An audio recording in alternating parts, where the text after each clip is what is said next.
নমস্কার বন্ধুরা, তোমরা সবাই কেমন আছো? আশা করছি তোমরা সবাই খুব ভালো আছো। আমি তো খুব ভালো আছি। লক্ষ্মী লাইফস্টাইল 12 নতুন একটা ভিডিওতে তোমাদের সবাইকে স্বাগত। চা হয়ে গেছে। পাড়ার এক দাদু এসেছিলো, তা দাদুকে বললাম, দাদু বসো, চা করছি, চা খেয়ে দিয়ে যাবে। দাদুকে চা দিয়ে দিলাম। আর এদিকে দেখো একটা জামবাটিরে তরকারি নিয়ে নিয়েছি, কারণ বড়মশাইও তো খেয়ে দিয়ে যাবে কাজে। তাই দেখো কপির তরকারি আর মুড়ি। অনেকেই কিন্তু তরকারি মুড়ি খেতে খুব ভালোবাসে। আমি কিন্তু খুব একটা তরকারি মুড়ি খেতে ভালোবাসি না, কারণ আমার তরকারি মুড়ি খেলে কিন্তু গা গোল্লায়। গতকাল দেখো বড়মশাই নিয়ে এসেছিলো মিষ্টি, তো নলের গুড়ের মিষ্টি নিয়ে এসেছিলো, আর ওইটা গজা না লতিকা বেশ বলে, আমি নামটা ঠিক বলতে পারছি না। ওই মিষ্টিটা কিন্তু আমার খুব ভালো লাগে। বরকে বললাম তুমি একটা নিয়ে নাও, তো বললো না, হাফ থাক, হাফ আমি নিচ্ছি, ওইটা মেয়ে খাবে আর বাকিটা তুমি খেয়ে নেবে। আর এইদিকে দেখো মেয়ের কাণ্ড দেখো, মেয়েকে কখন থেকে ঘুম থেকে তুলছি, কিছুতেই ঘুম থেকে উঠতে চাইছে না জানো। আর এইদিকে বড়মশাই দেখো বলছে তোমার এখানে টাকা আছে? তো আমি বললাম হ্যাঁ আছে, তো খুচরো নেই। তাই দেখো আমাকে 100 টাকা দিয়ে দিল। আর মেয়েকে কখন থেকে ঘুম থেকে তুলছি, কিছুতেই উঠতে চাইছে না, রাতে ঘুমাবে না, আর সকালে আবার ঘুম ভাঙবে না। তো যেই আমি বললাম যে দাঁড়া, তুই ঘুম থেকে উঠছিস নাই তো, বন্ধুদেরকে দেখাই তুই কীভাবে ঘুমাস। তো তখনই দেখো ঝটপট করে ঘুম থেকে উঠে ব্ল্যাঙ্কেটটা মুখে ঢাকা নিয়ে একবার করে দেখছে, আর একবার করে কিন্তু ঢাকা নিয়ে নিচ্ছে। আর বলছে, মা সত্যি তুমি ভিডিও অন করেছো? হ্যাঁ আমি সত্যি করেছি, মেয়েকে ঘুম থেকে তোলার একটা মন্ত্র পেয়ে গেলাম বলো। এদিকে দেখো বড়মশাই বেরিয়ে পড়লো কাজে। 7:40 বাড়ি থেকে বের হচ্ছে, আবার সেই সন্ধ্যা 6:30টার সময় বাড়ি ঢোকে। তো এখন দেখো চলে এসেছি কাকিমাদের বাড়ি ছাদে। তো বাইরে কাজে না গেলেও কিন্তু বাড়ির বউয়েদের বাড়িতেই অনেক কাজ থাকে। যেমন এই যে দেখো সংসারের তো কাজ আছে, এগুলোও হচ্ছে বাড়তি কাজ। তো মানে ধান সেদ্ধ করা হয়েছিল, মুড়ির ধান, তো সেই ধানগুলোই আমি এখন মেলতে চলে এসেছি কাকিমাদের বাড়ির ছাদে। তো দেখো কত বস্তা ঢাকা দিয়ে আছে। বস্তা ঢাকা দেওয়ার একটাই কারণ, কি বলো তো, কারণ সকাল হলেই প্রচুর পায়রা চলে আসে, আর পায়রাতে কত খাবে, কিন্তু যত না খাবে তত ছড়াবে, তারপরে পায়খানা করে দেয়। আর পায়রার পায়খানা নাকি বলে যে অনেক পাওয়ার থাকে, তো সেই জন্য আর কি ঢাকাটা দেওয়া। কত বাজবে বলো তো। আর সকাল থেকেই তো দেখছি রোদের সেই রকম একটা আর কি জোর নেই, তো তবু আর কি ধানগুলো তো মেলতেই হবে, তাই না? হালকা রোদে আর কি যা শুকায় আর কি শুকাবে। তো আমাদের ধানগুলো মেলে দেওয়ার পর পাশেই দেখছি কাকিমাদেরও ধান আর কি ঢাকা দেওয়া রয়েছে। তাই একবার করে ভাবছি যে মেলবো না মেলবো না। তারপরে ধানগুলো ঢাকাটা খুলে যখন আমি দেখলাম যে না, ধানগুলো তো ভিজে রয়েছে, তাই দেখো কাকিমাদের ধানগুলোও ভাবছি মেলে নেবো। কারণ কাকিমা, তারপরে আমার শাশুড়ি মায়েরা সবাই গেছে জঙ্গল কাটার পালা আনতে, তাহলে কখন কে আসবে। তাই আমাদেরগুলো মেলা হয়ে যেতে পর কাকিমাদের ধানগুলো মেলে তারপরে আর কি আমি বাড়ি চলে আসি। এখন বাজে 10টা 20, অনেকটাই দেরি হয়ে গেল গো। মেয়েকে ওখানে এই যে রেডি করে নিয়েছি স্কুল যাওয়ার জন্য।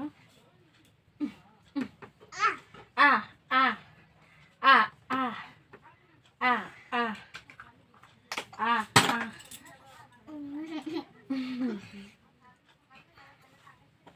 বড় হচ্ছে, নিজে রেডি হতে পারিস নাই এখনো। চুল তো নাই, যেমন কাঁথা, চুল ছাড়াতে অনেকটা সময় লেগে যাবে, কারণ আর দুদিকে মাথাও বাঁধবে না। ও দিদুন বলেছে এইরকম একদিকে করে মাথা বাঁধলে চুলটা গাটা দিয়ে আড়লে চুলটা বড় হবে। আর অনেকটা চুলও তোর বড় হয়ে গেছে, তো বেশি টাইট করবো না। হ্যাঁ অনেকটা বড় হয়েছে। হেয়ার বিন তো এটা দিতেই হবে।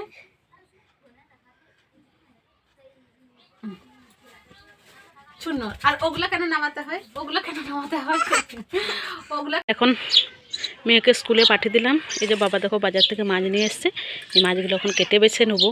আর এই মাছগুলো কিন্তু এই শীতের সময় টমেটো দিয়ে, ধনেপাতা দিয়ে, সরষা বাটা দিয়ে শুকনো করলে দারুণ কিন্তু খেতে লাগে। চলো মাছগুলো বেছে নিই, রান্নার অনেকটাই দেরি হয়ে যাচ্ছে আজকে। মাছ তো বাছতে বসে আর মাছ আমার বাছা হলো না। মেয়ের এইটা একটা জ্যাকেট, মানে শীতকালের আর কি একটা জ্যাকেট, মানে জিন্সের যে জ্যাকেট থাকে সেই জিন্সের নয়, এটা একটা কটনের। জ্যাকেটটা কিন্তু খুবই সুন্দর, আমার একবার দেখাতেই পছন্দ হয়ে যায়, কিন্তু কি বলো তো একটু ছোট হয়ে যাচ্ছে। আর এই দাদাটা বলছে এগুলো একটু ছোট একটু শর্ট, কিন্তু আমার বড়মশাই বলছে যে এটা আর কতদিন পরবে, একটু যখন আসবে একটু বড় দেখে নিবে। তো নেওয়ার পর তারপরে তো খুব তাড়াহুড়ো করে রান্না বান্না করলাম, রান্না বান্না করে স্নান সেরে নিয়েছি। এখন বাজছে মানে 1:30, মানে প্রায় পৌনে 2টার মতন বাজছে, এখনও আমি খাওয়া দাওয়া করিনি। আর দেখো মেয়ের তো সেই জ্যাকেটটা চেঞ্জ করতে যে আমার এই দুটো ব্লাউজ এত পছন্দ হয়েছে, তাই দেখো আমি নিয়ে নিচ্ছি। আর এই টাইমে আমার ভয়েস দেওয়ার একটাই কারণ, আমাদের বাড়িতে এমনই মানুষ থাকে, তারা মানুষকে মানুষ বলে পরোয়া করে না, আর সবসময়ের জন্য এত চিৎকার চেঁচামেচিভাবে কথা বলে যে এগুলো যে এত চিৎকার চেঁচামেচিভাবে কথা বলে যে মানুষের অসুবিধা হয়, শুধু আমার হয় না অনেক মানুষেরও হয়। তো যাই হোক ওই সব কথা বাদ দিই। তো দেখো এই দুটো ব্লাউজ কিন্তু খুবই সুন্দর, বিশেষ করে দেখো লালটা সাদাটার সাথে এত সুন্দর খলতা দিচ্ছে, আমার তো খুব খুব ভালো লাগছে। আর যেমন দেখতে ব্লাউজটা মিষ্টি, সেই রকম ক্যামেরাতে আরও সুন্দর মিষ্টি লাগছে।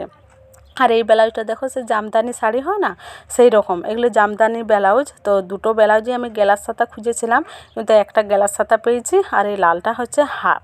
তো দুটো ব্লাউজ দেখো খুবই সুন্দর, কমেন্ট বক্সে কমেন্ট করে জানিও দুটো ব্লাউজ কেমন হয়েছে।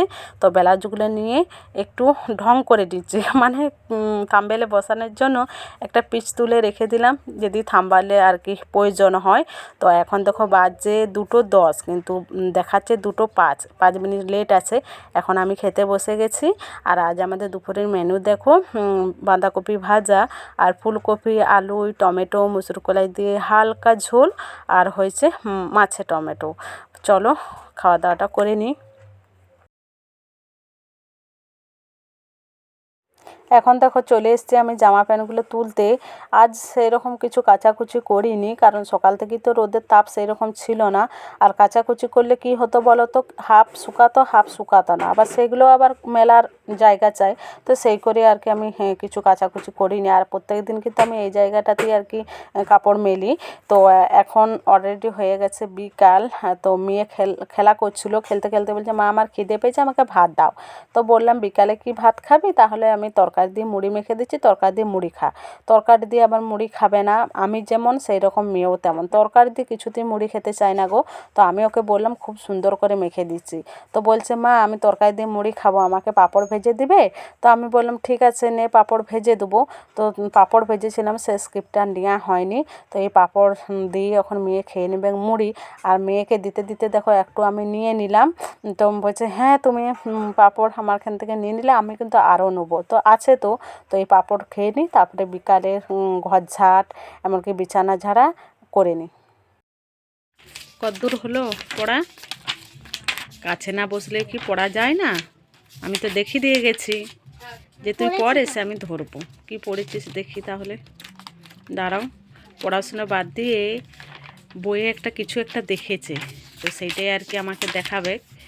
তো পাতার পর পাতা উল্টেই যাচ্ছে, কিন্তু সেই জিনিসটা খুঁজে পাচ্ছে না। আশা করি কিছু একটা খাবার জিনিস হতে পারে।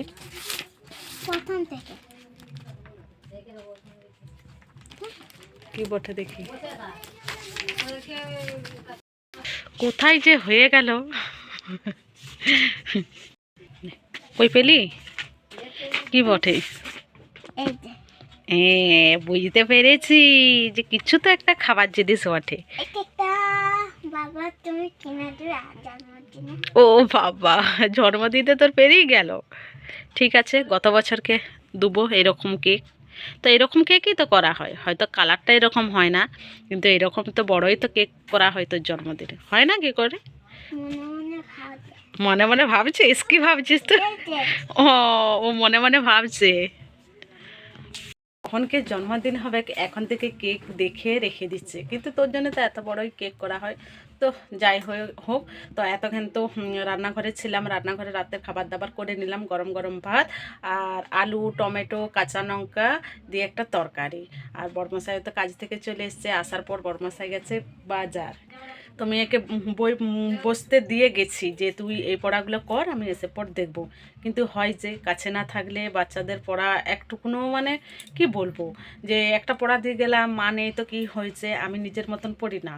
সারাক্ষণ মা হয়েছে তোমার রান্না, মা হয়েছে তোমার রান্না, সমানে করে যাচ্ছে। আর কি হয়েছে, একটা দাঁত লড়ছে।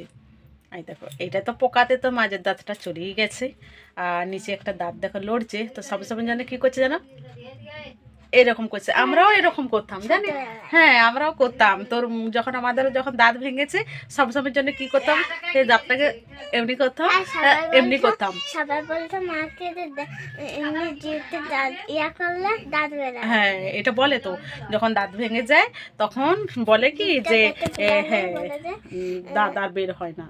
আর তারপরে কি বলতো, যদি দাঁত ভেঙে যেত সেই দাঁতটা নাকি চালের উপর দিকে ফাবড়াতে হতো, দিকে বলতো যে ইন্দু তোর দাঁতটা আমাকে দে, আমার দাঁতটা তুই। সেইটাই মেয়েকে আমি একদিন বলছি যে তোর দাঁত যদি ভেঙে যায়, আমি যদি নাও থাকি, তুই এরকম করবি কেন, কি হয়? তো বলাতেই দেখো এরকম হাসছে। জানি না কি হয়, বলে নাকি ইঁদুরের মতন সরু সরু দাঁত। তো আদৌ সত্যি নয় বন্ধুরা। তো বন্ধুরা অনেক তো বকাবকি হলো। তো সকাল থেকে এই সন্ধ্যা মানে 7:30 পর্যন্ত কি যাই কিছু আমি করলাম সবই তোমাদের সাথে শেয়ার করলাম। আর অলরেডি কিন্তু ভিডিওটা অনেকটাই বড় হয়ে গেছে, তাই ভাবছি যে ভিডিওটা রাখি, কারণ এখন খাওয়া দাওয়া করবো না, খাওয়া দাওয়া করতে হয়তো অনেকটাই দেরি হয়ে যাবে, আর খাওয়া দাওয়া সব স্ক্রিপ্ট দেখাতে গেলে হয়তো ভিডিওটা আরও বড় হয়ে যাবে। তো চলো বন্ধুরা, তোমাদের সবার ভিডিওটা কেমন লাগলো কমেন্ট করে জানিও। ভালো লাগলে একটা লাইক কমেন্ট শেয়ার, আর ইউটিউব থেকে দেখলে সাবস্ক্রাইব করে দিও, আর যারা আমার ফেসবুক থেকে দেখছো তারা পেজটিকে ফলো করে দিও। আমার তখন দাঁতটা ভাঙবে, তোমরা তখন দেখতে পাবে। হ্যাঁ তো চলো বন্ধুরা, চলে আই শেষ করি। তো বন্ধুরা তোমরা সবাই খুব ভালো থেকো, সুস্থ থেকো। আবারও বলছি তোমরা সবাই খুব ভালো থেকো, সুস্থ থেকো। তোমাদের সবার সাথে দেখা হচ্ছে নেক্সট ভিডিওতে। সবাইকে টাটা।